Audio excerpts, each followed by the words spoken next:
आकाशवाणी रांची से प्रस्तुत है प्रादेशिक समाचार। नमस्कार।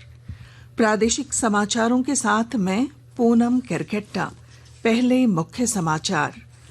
झामुमो के संस्थापक पूर्व मुख्यमंत्री और राज्यसभा सांसद दिशोम गुरु शिबू सोरेन को पूरे राजकीय सम्मान के साथ झारखंड विधानसभा में दी गई श्रद्धांजलि। राज्यपाल सहित कई नेताओं ने गुरुजी के निधन पर जताई गहरी संवेदना। अंतिम संस्कार आज पैतृक गांव रामगढ़ के नेमरा में। मुख्यमंत्री हेमंत सोरेन ने भावुक पोस्ट में पिता दिशोम गुरु शिबू सोरेन को दी श्रद्धांजलि। कहा, झारखंड की आत्मा का स्तंभ चला गया, पिता के सपनों को पूरा करने का किया वादा। भारत विश्व का 5वां सबसे बड़ा विमानन बाजार बना। पिछले साल 21 करोड़ से अधिक यात्रियों ने की हवाई यात्रा। हजारीबाग में भीषण सड़क हादसा, एम्बुलेंस की ट्रक से टक्कर में एक की मौत, 3 घायल। पुलिस ने शुरू की जांच। और मौसम विभाग ने आज राज्य भर में तेज हवा और वज्रपात का जारी किया येलो अलर्ट। रांची समेत कई जिलों में तेज हवा और रुक रुक कर बारिश का जताया पूर्वानुमान। और अब समाचार विस्तार से। झारखंड मुक्ति मोर्चा के संस्थापक पूर्व मुख्यमंत्री और राज्यसभा सांसद दिशोम गुरु शिबू सोरेन को पूरे राजकीय सम्मान के साथ झारखंड विधानसभा में आज श्रद्धांजलि दी गई। इस दौरान राज्यपाल संतोष कुमार गंगवार, विधानसभा अध्यक्ष रविंद्र नाथ महतो, केंद्रीय मंत्री जुएल ओराम, राज्य के मंत्रीगण, विधायकगण और विभिन्न दलों के नेता मौजूद रहे। विधानसभा परिसर में आयोजित श्रद्धांजलि सभा में 2 मिनट का मौन रखकर दिवंगत नेता को श्रद्धांजलि अर्पित की गई। इससे पहले कई वरिष्ठ नेताओं ने रांची के मोरहाबादी स्थित उनके आवास में दिवंगत सोरेन के पार्थिव शरीर पर माल्यार्पण कर उन्हें श्रद्धांजलि अर्पित की। इस दौरान मंत्री सुदिव्य कुमार, सांसद पप्पू यादव, राज्यसभा सांसद संजय सिंह, पूर्व मुख्यमंत्री चंपाई सोरेन और पूर्व सांसद फुरकान अंसारी मौजूद रहे। राज्यपाल संतोष कुमार गंगवार ने झारखंड के पूर्व मुख्यमंत्री दिशोम गुरु शिबू सोरेन के निधन पर गहरा शोक व्यक्त करते हुए कहा कि शिबू सोरेन का जीवन जनजातीय अस्मिता, अधिकार और सामाजिक उत्थान को समर्पित रहा है। उन्होंने कहा कि झारखंड उन्हें सदैव आदर और गर्व के साथ याद करेगा। उनका योगदान अविस्मरणीय है। वहीं सांसद पप्पू यादव ने दिवंगत नेता को नमन करते हुए कहा कि उन्होंने राजनीतिक जीवन में गुरुजी से बहुत कुछ सीखा और उनसे वे बहुत प्रभावित रहे। अम्बेडकरवादी सोच और उसके विचारों के आवाज और एक ऐसा आवाज जो अनंत अनंत तक जीवंतता के साथ जिंदा है। हर पीढ़ी उस सच्चाई को जानने के लिए व्याकुल है। हम लोगों ने बहुत कुछ सीखा और आज जो हम व्यक्तिगत कह रहे खड़े हैं उसमें इनकी भी भूमिका है। अधूरे कामों को वो पूरे करें। स्वर्गीय शिबू सोरेन को श्रद्धांजलि देते हुए पूर्व सांसद फुरकान अंसारी ने कहा कि गुरुजी के निधन से गरीब, दलित और आदिवासियों की आवाज चली गई। सूरज डूब गया झारखंड का। ये दलित, गरीब, आदिवासी की आवाज थी, झारखंड के लोगों की आवाज अब बंद हो गया। कल जमशेदपुर के साक्षी गुरुद्वारा मैदान में सावन की अंतिम सोमवारी पर भजन संध्या का आयोजन किया गया, जिसमें भाजपा सांसद सह गायक मनोज तिवारी ने प्रस्तुति दी। कार्यक्रम की शुरुआत में मनोज तिवारी ने दिवंगत दिशोम गुरु शिबू सोरेन को श्रद्धांजलि दी और कहा कि झारखंड निर्माण में गुरुजी शिबू सोरेन का योगदान अतुल्य है। जो प्रयास दिशोम गुरु का शिबू सोरेन जी का था, उसको कैसे कोई भूल सकता है। निश्चित रूप से शिबू सोरेन जी का जाना एक अपूरणीय क्षति है, लेकिन उनके जाने के बाद जिस चुनौती से, जिस संघर्ष से वो अपने स्थान बनाए थे झारखंड वासियों के लिए और पूरे देश के आदिवासी समाज के लिए, जो लड़ाई लड़ी रहे उन्होंने, उसको आगे बढ़ाने में ही उनको सच्ची श्रद्धांजलि है। दिशोम गुरु का अंतिम संस्कार आज उनके पैतृक गांव रामगढ़ के नेमरा में किया जाएगा, जिसकी तैयारियां पूरी कर ली गई हैं। अंतिम संस्कार में कांग्रेस अध्यक्ष मल्लिकार्जुन खड़गे, तेजस्वी यादव और अन्य राज्यों के नेता भी शामिल होंगे। स्वर्गीय शिबू सोरेन के निधन पर पूरे राज्य में 3 दिनों का राजकीय शोक घोषित किया गया है। साथ ही सभी सरकारी कार्यालयों में आज तक के लिए अवकाश की घोषणा कर दी गई है। रांची के अधिकांश स्कूलों ने आज स्कूल बंद रखने की घोषणा की है। इधर झारखंड विधानसभा के मानसून सत्र की कार्यवाही भी अनिश्चित काल के लिए स्थगित कर दी गई है। मुख्यमंत्री हेमंत सोरेन ने सोशल मीडिया पर एक भावुक पोस्ट में पिता को श्रद्धांजलि देते हुए लिखा कि मेरे सिर से सिर्फ पिता का साया ही नहीं गया, झारखंड की आत्मा का स्तंभ भी चला गया। झारखंड आंदोलन के प्रणेता और राज्य के गौरव दिशोम गुरु शिबू सोरेन का निधन राज्य के लिए अपूर्णीय क्षति है।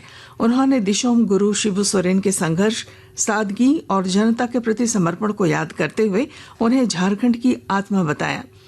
मुख्यमंत्री ने वादा किया कि वे अपने पिता के सपनों को अधूरा नहीं रहने देंगे और झारखंड को कभी झुकने नहीं देंगे। आकाशवाणी के ताजा तरीन समाचारों के लिए आप हमारी वेबसाइट news.on.air.gov.in पर लॉग ऑन कर सकते हैं। ताजा समाचार X handle @AIR news alerts और Facebook page All India Radio News पर भी उपलब्ध है। आप प्रादेशिक समाचार एकांश के एक्स हैंडल @AIR news_रांची और Facebook page Akashvani news Ranchi, Instagram page तथा YouTube channel AIR news Ranchi पर भी हमारे बुलेटिन सुन सकते हैं।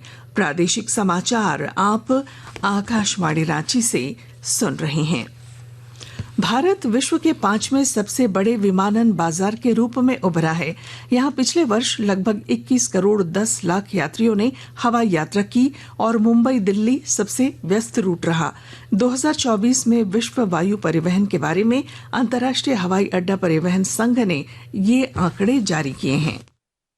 आंकड़ों के अनुसार पिछले वर्ष भारत में हवाई यात्रा करने वालों की संख्या में वर्ष 2023 की तुलना में 11% से अधिक की बढ़ोतरी हुई। इस दृष्टि से भारत जापान से भी आगे रहा, जहां 20 करोड़ 50 लाख यात्रियों ने हवाई यात्रा की। अमेरिका 87 करोड़ 60 लाख यात्रियों के साथ विश्व का सबसे बड़ा विमानन बाजार रहा। चीन 74 करोड़ 10 लाख यात्रियों के साथ दूसरे स्थान पर और ब्रिटेन 26 करोड़ 10 लाख यात्रियों के साथ तीसरे स्थान पर रहा, जबकि स्पेन 24 करोड़ 10 लाक यात्रियों के साथ चौथे स्थान पर रहा। इस संख्या में अंतर्राष्ट्रीय और घरेलू दोनों विमान यात्रा करने वाले सभी यात्री शामिल हैं। 10 सबसे व्यस्त रूट के हवाई अड्डों में मुंबई दिल्ली रूट 7वें स्थान पर रहा, जहां से पिछले वर्ष 59 लाख लोगों ने हवाई यात्रा की। विश्व के व्यस्ततम हवाई अड्डों में सबसे आगे दक्षिण कोरिया का जेजू सोल रूट रहा, जहां से पिछले वर्ष 1 करोड़ 32 लाख लोगों ने यात्रा की। समाचार कक्ष से हिमांशु कांडपाल।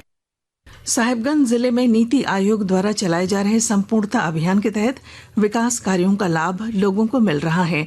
विस्तृत ब्यौरा दे रहे हैं हमारे संवाददाता। नीति आयोग के द्वारा देश भर के 112 जिलों और 500 प्रखंडों जहां विकास की गति कम रही है, उनमें विभिन्न परिमापों के आधार पर विकास करने के लिए संपूर्णता अभियान शुरू किया गया था। इसके तहत साहिबगंज के मंडरो प्रखंड में नीति आयोग के विभिन्न मानकों पर उत्कृष्ट कार्य करने के लिए 100% संपूर्णता हासिल किया है। इनमें स्वास्थ्य, स्कूली शिक्षा व्यवस्था में 100% संपूर्णता हो चुका है। संपूर्णता अभियान का मुख्य उद्देश्य है कि जिन जिलों या प्रखंडों में विकास की गति किन्हीं कारणों से धीमी रही है, उनका समुचित विकास सुनिश्चित किया जा सके। आनंद कुमार ओझा, आकाशवाणी समाचार, साहिबगंज। हजारीबाग के NH 33 पर भारत माता चौक के पास कल देर रात रांची से एक शव लेकर बेतिया जा रही एम्बुलेंस खड़े ट्रक से टकरा गई। हादसे में एक व्यक्ति की मौके पर ही मौत हो गई, जबकि 3 लोग गंभीर रूप से घायल हुए हैं। रूस से तेल खरीद को लेकर भारत पर उच्च शुल्क लगाने की अमेरिकी राष्ट्रपति डोनाल्ड ट्रंप की नई चेतावनी के बीच आज घरेलू शेयर बाजार में शुरुआती गिरावट देखी गई। सेंसेक्स 333 अंक गिरकर 80,665 पर आ गया, जबकि निफ्टी 91 अंक गिरकर 24,632 पर कारोबार कर रहा था। इधर सराफा बाजार में आज रांची में 22 कैरेट सोने का भाव 93,200 रुपए प्रति 10 ग्राम है, जबकि चांदी की कीमत 1,19,000 रुपए प्रति किलो है। मौसम विभाग ने आज रांची, गुमला, लोहरदगा, पूर्वी और पश्चिमी सिंहभूम, सरायकेला खरसावां सहित कई जिलों में वज्रपात की आशंका जताई है। साथ ही राज्य भर में 30 से 40 किलोमीटर प्रति घंटे की रफ्तार से तेज हवा और वज्रपात को लेकर येलो अलर्ट जारी किया है। और अब अंत में मुख्य समाचार। झामुमो के संस्थापक, पूर्व मुख्यमंत्री और राज्यसभा सांसद दिशोम गुरु शिबू सोरेन को पूरे राजकीय सम्मान के साथ झारखंड विधानसभा में आज दी गई श्रद्धांजलि। राज्यपाल सहित कई नेताओं ने गुरुजी के निधन पर जताई गहरी संवेदना। अंतिम संस्कार आज पैतृक गांव रामगढ़ के नेमरा में। मुख्यमंत्री हेमंत सोरेन ने भावुक पोस्ट में पिता दिशोम गुरु शिबू सोरेन को दी श्रद्धांजलि। कहा, झारखंड की आत्मा का स्तंभ चला गया, पिता के सपनों को पूरा करने का किया वादा। भारत विश्व का 5वां सबसे बड़ा विमानन बाजार बना। पिछले साल 21 करोड़ से अधिक यात्रियों ने की हवाई यात्रा। हजारीबाग में भीषण सड़क हादसा, एम्बुलेंस के ट्रक से टक्कर में 1 की मौत, 3 घायल। पुलिस ने शुरू की जांच। और मौसम विभाग ने आज राज्य भर में तेज हवा और वज्रपात का जारी किया येलो अलर्ट। रांची समेत कई जिलों में तेज हवा और रुक रुक कर बारिश का जताया पूर्वानुमान। और इसके साथ ही आकाशवाणी रांची से प्रादेशिक समाचार का ये बुलेटिन समाप्त हुआ। अगला प्रादेशिक समाचार बुलेटिन दोपहर 2:55 पर प्रसारित किया जाएगा। नमस्कार।